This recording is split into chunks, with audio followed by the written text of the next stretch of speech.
कि अगर हम किसी का वास्तु करते हैं ठीक, उसके घर का या फैक्ट्री का या ऑफिस का, तो उसको फाइनेंशियल इंप्रूवमेंट आएगा, ये तो कन्फर्म्ड है।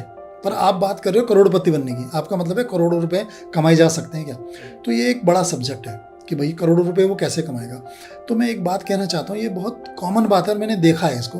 देखो, एक तो आप बात मानते होंगे कि इस दुनिया के अंदर 95% लोग किसी न किसी प्रोफेशन में हैं, किसी न किसी ऑक्यूपेशन में हैं, ये तो है ही।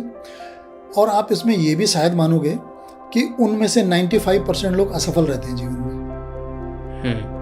5% लोग बहुत सफल हैं, 95% किसी न किसी ऑक्यूपेशन में होने के बाद भी स्ट्रगल कर रहे हैं, या वो सेटिस्फैक्ट्री लेवल में नहीं पहुंचे, कुछ ना कुछ उनके साथ ऐसा लगा हुआ है। इसका एक मेन कारण बताना चाहता हूँ मैं, ये बड़ा काम का हो सकता है सबके लिए। क्या होता है कि जब हम किसी को अपनी कुंडली दिखाते हैं, और ज़्यादातर लोग उसमें जो उनका प्रोफेशन होता है वो उस प्रोफेशन के ग्रह को फॉलो कर रहे होते हैं, या प्रोफेशन के कॉम्बिनेशन को फॉलो कर रहे होते हैं, पैसे के कॉम्बिनेशन को फॉलो नहीं कर रहे होते।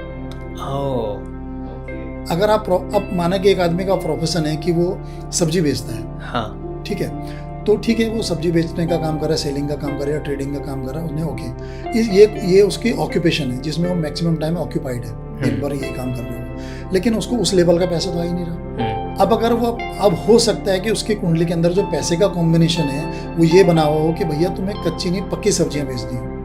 मतलब पक्की से मेरा मतलब है कि आग से संबंधित काम कर लो, रेस्टोरेंट का बिजनेस, खाने का बिजनेस कर लो, तो इससे पैसा आना। अगर वो इसको फॉलो करेगा तो डेफिनेटली पैसा आएगा, और फिर उसका वास्तु भी वहाँ पे काम करेगा, उसका वास्तु ठीक हो घर का और ऑफिस का, या जहाँ पे भी वो काम कर रहा है, तो डेफिनेटली फिर करोड़ों रुपये कमाए जा सकते हैं।